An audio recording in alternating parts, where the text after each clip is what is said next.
This monster's terrifying, but the real nightmare is this kid. Being a single mother must be rough. We start off seeing a woman, Amelia, panicking in a car before an accident happens. She can hear her child calling out to her, and that wakes her up from this nightmare. But just before she wakes up, we see a man beside her in the car. Her son Samuel tells her he had that dream again, whatever that means. She takes him to his room and shows him that there are no monsters in his wardrobe or under his bed, and then reads him a story. And if that's the image he sees every night before he sleeps, then I can see why he's having nightmares. By the way, that accent tells me that this movie is Australian. Now that's interesting, mate. Anyway, Samuel now tells his mom that he'll clap the monster next time he comes. And next thing, he's asleep. The alarm wakes him up later and he's up making noise, which then wakes up his mom. She goes downstairs to see him with a contraption made to clap the monster whenever it shows up. But for now, he uses it to smash the window. His mom is not happy. Next, he's dressed as a magician and he does a trick where he brings out a flower from nowhere for his mom. Then he touches her chin and gives her a very tight hug. Wholesome. You can see that this little boy is already the man of the house. Amelia drops him off at school and goes off to work where she cares for elderly people. Boomers. She has a brief conversation with a colleague, Robbie, and not long after she's summoned to her son's school. He brought one of his contraptions to school. Cool clock, Ahmed. Moment. Thumbs up if you know what I'm talking about. The school authorities are now suggesting that Samuel be separated from the rest of the kids and a monitor assigned to him to supervise him one-on-one because of his behavioral problems. Amelia says her son can't survive with that arrangement as he already sees himself as different from everybody else. But the guys insist, so she says she'll just withdraw her son from the school. Bad idea. Homeschooled kids are the weirdest. Now we see Amelia and Samuel in the car and they head to a supermarket where Samuel has made a new friend. When the little girl's mom comes around, Samuel just blurts out that his dad is in the cemetery because he got clapped when he was driving his mom to the hospital to have him. Next, we see Amelia and Samuel at the park. Amelia's on a bench talking with her sister Claire, while both their kids are playing together on and around the swing. The women are talking about the little children's birthdays, and as it appears, there's now a change of plans. Apparently, Ruby doesn't want to celebrate it with Sam anymore. Amelia says it's okay, but you can see from her face that she's exhausted with all that's happening. Sam, by the way, has climbed to the top of the swing, and we now quickly cut to him and his mom heading home. They say hi to their neighbor Gracie, and they head in. Inside, Amelia sees her dog scratching the basement door, but she doesn't think much of it. She just carries him and leaves. I've learned to never ignore the instincts of dogs. Amelia will learn soon. Anyway, she and her son have dinner later that night. Then they go through their nightly ritual of checking the wardrobe and under the bed for monsters. Then lastly, to the bedtime story. Sam picks a book from the shelf. The title? Mr. Babadook.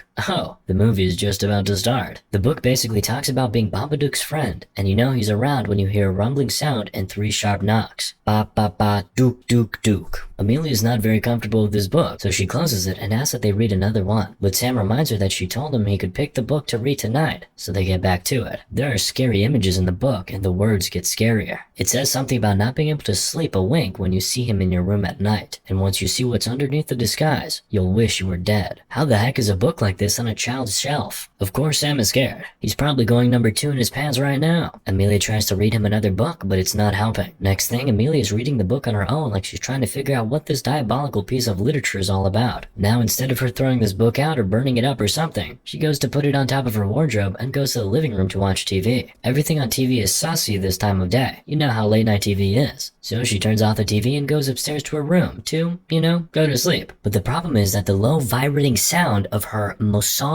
back massager device makes her son think the Babadook has come to visit. So he runs into his mom's room and jumps on her bed. This must have been equal parts awkward and frustrating for Amelia. But her little boy puts his arm around her and promises her that he'll protect her and won't let anything bad happen to her. Let's just move on. Later, Amelia hears a sound while she's reading, but it's nothing this time. She sleeps off and wakes up the next morning without incident. She gets Sam ready for school and this boy wants to carry his little weapon again, but she stops him. Her sister will be watching him today and she warns him not to talk of monsters, the Babadook, or anything like that. He says he won't, but I'd be stupid to trust this little rascal. Amelia now heads off to work. She meets Robbie who tells her to go on and have a break. He'll cover for her. So she goes to have ice cream, and when she's in the parking lot, she notices a couple embracing in a car opposite to hers, and she gets lost in the romance. Well, until the lady catches her looking. That prompts her to look at her phone and she has 10 missed calls, all from Claire. She rushes off to her house and sees Sam on the floor with Claire holding on to her daughter. She immediately starts yelling at Amelia. Apparently Sam scared the crap out of Ruby with his talk about the Babadook. I told you, man, this little boy can't help himself. Claire tells Amelia to get him professional help, that it's not normal for a little boy to go on talking about rubbish like this. Sam insists it's not rubbish, it's real, and then he throws a firecracker on the floor. We now see Amelia and Sam in the car. She says that the Babadook is real. They'll see it right now. But Sam says that's not how it works. He says the Babadook wants to scare you first before you see it. She says she isn't scared and he tells her she'll be when it creeps into her room at night and eats her insides. I don't think she'd mind. Now would you take a look at little Sam. All of a sudden, he's the Babadook expert. At home, Amelia's making lunch while Sam is doing his magic performance to his audience of his teddy bears, dog, and a picture of his parents. He throws firecrackers on the floor and starts telling his dad not to worry, that he'll take care of Mom. But his mom is not in the mood to be taken care of now. She scolds Sam for going down to the basement because all his dad's things are down there. As she's talking to him, Robbie shows up with flowers for her and a little gift for Sam. But the little boy throws a tantrum and runs upstairs. Amelia now goes downstairs and sees what a mess Sam has made. She clears things up. At dinner, Amelia finds shards of glass in her food, which is really strange. Sam says it's the Babadook. Sam goes to watch his magic DVDs, and later at night, Amelia sees clothes scattered on the floor in the room, and a picture of her and her husband with his face mutilated. She thinks it's Sam who did it again. Sam tells her it was the Babadook. We now see Amelia sitting at the dining table looking really frustrated. She's having a migraine. The flickering light isn't helping. Then all of a sudden, she hears a sound upstairs and she runs straight to her son's room to see him curled under the bed. She carries him and puts him on the bed, and from his face you can tell that he's scared to death. He's now repeatedly saying, "Don't let it in." Amelia just takes the Mr. Babadook book, rips it completely apart, and puts it in the garbage outside. She thinks that it's all over now, but we all know it's not. That night, the lights flicker and she hears a sound outside, but it's nothing more than that. She and her son sleep peacefully that night, and Sam wakes her up in the morning asking if they really have to go to Ruby's party today. Of course, you know the answer. And next thing, we see Sam and Amelia at the party, and she literally has to beg Sam to go play with the other kids outside. Meanwhile, in here, the ladies are being pretty condescending to Amelia, so she lashes out. Now we see Ruby confronting Sam in the treehouse, and the cousins get into an argument. Ruby tells Sam that her mom said she won't go to Sam's house because it's too depressing. Nah, kids don't even know how to keep secrets. Sam then tells her that the Babadook will eat her mom for breakfast and rip her arms off, so he wouldn't have to be with him and his mom. Ruby hits back by telling Sam that his dad died so he wouldn't have to be with him, and that his mom doesn't want him. Wow, Sammy and Ruby sitting on the tree. Cussing. Meanwhile, Claire's telling Amelia to move on, but Amelia's confronting her about how she has been treating her. She asks her why she doesn't come to her house again, and Claire says it's because she can't stand Sam. Sam, who, by the way, has got fed up with the mean things Ruby is saying to him, and now pushes her off the treehouse. Claire immediately goes to grab her daughter, who now has a broken nose, and goes off. Now we see Amelia driving Sam home, and the little boy just keeps making an incredible amount of noise. Amelia now stops the car and starts yelling at him to just be normal, but then Sam looks to his side and starts yelling, "Get out!" Moments later, he has a seizure, and she rushes him to see a pediatrician, who runs checks on him and says he's suffering from a high level of anxiety. He now refers Amelia to a psychiatrist for him. She asks the doctor for some sedatives because Sam's nightmares have been really bad lately. He gives her some, and later that night, she's trying to feed him his medicine when he just suddenly hugs her and says he doesn't want her to die. She manages to get him to take the pills, and that should mean a good night's sleep, but does it? Well, for him, yes, but for Amelia, not so much. She hears 3 knocks on the door, but there's no one there. The knocks get louder and she goes back to check. All she sees is the Mr. Babadook book on her foot mat. She takes the book inside to examine it, and it has been carefully pieced back together. And no wait, it has even been updated. It says the more she denies him, the stronger he gets. The Babadook is an incel. Also, something about the Babadook growing under her skin. There's now even a pop-up of a woman I assume is supposed to represent her clapping a dog, strangling a little boy, which should be Sam, and then later clapping herself with a knife. Now she takes the book outside and burns it. I know I suggested that earlier, but honestly, it seems like it's too late for that now. After the burning, Amelia gets on the phone with Claire and is trying to narrate her problems to her, but Claire just dismisses her. She tells her she can't help her and immediately hangs up. Shortly after, Amelia gets a call. She thinks it's Claire calling back, but all she hears is this really creepy voice saying Babadook. That's it. She has had enough. She goes straight to the police to report a stalking. She explains that someone sent her a children's book with graphic images of her and her child being clapped. Of course, they asked to take a look at the book, but now that she has burnt it, there's nothing to show, and so there's nothing they can do. I have a feeling that that book will be making its way back to you soon, Amelia. Just hold tight. Anyway, Amelia catches sight of what looks like the Babadook's coat and hat in the background, and she immediately just turns 360 degrees and leaves. She's back home and her neighbor, Gracie, makes a comment about Sam being just like his dad, and Amelia snaps at her for always bringing her husband up. She takes Sam and goes into her flat. Her dog is acting strange, but she doesn't think much of it. What did I say about dogs' instincts? But then she sees some cockroaches creeping around and traces them to a hole behind the fridge, where she sees more coming out. She immediately does an emergency cleanup thinking the cockroaches are here because the house is dirty. Now come on, Amelia, you know why they're here. Anyway, as she's cleaning, she receives some visitors from the Department of Community Services. They're here to check on Sam, and Sam's saying that he's really tired from the drugs his mom gave him isn't helping Amelia's case at all. They hand her a form to fill and tell her they'll be back in a week to discuss her options. But before they leave, Sam shows up and says he thinks he's going to vomit. Later that night, Amelia's doing the dishes when she notices the Babadook in Gracie's house, but she looks away and looks again and he's no longer there. Sam says he's going to head to bed now, but he's only 6 and Amelia would actually love him to stay up with her for a while because she's getting really scared herself. The boy is really struggling to stay up in front of the TV, but she eventually takes him to his room and reads him his bedtime story. But before she can even go anywhere with the story, little Sam is out like a light, and immediately the lights start flickering and she notices movements outside. She's trying to get some sleep now when she hears sounds outside, but she's relieved when she finds out it's only her dog. But as a famous philosopher once said, the night is still young. Later that night, she watches as the door opens and she hears a voice saying Babadook. Then a monster climbs up to the ceiling and attacks her. Immediately she turns on all the lights, wakes Sam up, and takes him downstairs. She's trying to watch TV now, but the Babadook keeps popping up, but she manages to make it through till morning without sleeping a wink. She now goes upstairs to catch some sleep when Sam comes upstairs to ask for some food, and she snaps at him, telling him to go and eat poop. Sam now runs out of the room and Amelia lies back down, but she can't sleep. She heads straight to her baby boy to apologize, but he doesn't want her to even touch him. He says he isn't hungry anymore. Amelia's explaining to him that she doesn't even know why she said that, and that they need to leave this house ASAP. She offers to bribe him with ice cream for breakfast, and that works. Honestly, even at my age, that would always work on me. By the way, there seems to be a recurring pain in her teeth. Anyway, after breakfast, they get in the car and Amelia says she just wants to drive. But then the roaches are here again, in the car and all over her this time. And then she starts to see visions of the Babadook, which causes her to run into an onrushing vehicle. They head home now. Amelia ignores Gracie, who's saying hi to her, and just goes to sit in her bathtub fully clothed. Sam comes and offers to call Claire, but she doesn't say anything. She instead just carries him and puts him in the bathtub with her, also fully clothed. Sam expresses some fears about his mom going away and she assures him that she's not going anywhere. Later, she goes to lay down on her bed with a violin. Sam goes to join her and says he doesn't think they should stay here tonight. She says she doesn't want them to go anywhere. She just needs to sleep. When Sam insists, she snaps at him again, but this time she sleeps so soundly. Later that night, she's woken up by the voice of the Babadook. She gets up and goes downstairs where she sees Sam on the phone asking Gracie to come and stay the night. Amelia grabs the phone from him and tells Gracie not to bother, that Sam was only being disobedient again. When she hangs up, she yells at him, but that's only the beginning. She takes a knife and goes to cut the phone line. Sam is now apologizing. He says it's just that the Babadook made her crash the car. Before he can even finish his sentence, she cuts him off and says the Babadook isn't real, and that it's just something he made up. She now yells at Sam, waves the knife at him, and then goes out to lock all the doors and windows. She says she'll make sure nothing gets in tonight. After that, we see her trying to feed Sam his pill. The boy says he feels sick, but she forces him to take it. Sam looks like he's scared of his mother now. He looks really frightened. Later that night, Amelia is sitting in front of the TV dozing off when she sees a vision of Sam lying in the bed dead and butchered. She stands up and moves towards him, and then the screams from the boy jerks her back to reality, and she realizes what she's doing. She's holding a knife, and it looks like she's about to attack her own son. She gets herself together, goes to drop the knife in the kitchen, and goes off to her room to sit down alone. She cradles her dog, who suddenly wrestles himself away from her, barks at her, and leaves. Then we see her take some ice cream to Sam, and that pain in her teeth comes back. Sam sleeps off on the couch and she starts going through the TV channels, and she gets to one where news of a woman stabbing her son to death is being reported. She spots herself smiling from a window on the news before the lights go out, and she sees her son standing behind her. She watches Sam go off to the basement and she follows him down there, where she sees her husband. She embraces her husband, who now tells her that he will return her to her only if she brings him the boy. That's when she slowly starts moving backward, and the man's voice gets deeper and creepier and everywhere goes dark. She runs out to the living room where she sees the Babadook, so she runs upstairs to her room and locks the door. But the Babadook still finds his way in through the fireplace, and she's just on the floor telling herself none of this is real. But boom boom, the Babadook possesses her, and now we see her shaking in a chair in the living room with her son, and her dog hiding away in one of the rooms. The dog comes out and starts barking at Amelia, and then she turns the TV off, gets up and starts chasing the dog. She grabs hold of him, claps the poor thing, and dumps his body on the floor. After she does that, she plucks out the tooth which has been disturbing her with her bare hands, and shortly after she chases her son upstairs. But Sam manages to get into his room and lock the door before she gets there, so she's outside trying to convince him in a sweet tone to open the door. When that doesn't work, she bangs on the door and eventually opens it in beast-like fashion. Her voice too is now beast-like. Inside the room, she hovers towards Sam, who's now so scared that he pees himself. Amelia is telling him that she wishes it was him and not his dad that died, amongst other really hurtful stuff. Sam looks at her and tells her she's not his mother, and he's very right. But that brings out the beast in her, and she screams in her monster voice saying, "I am your mother."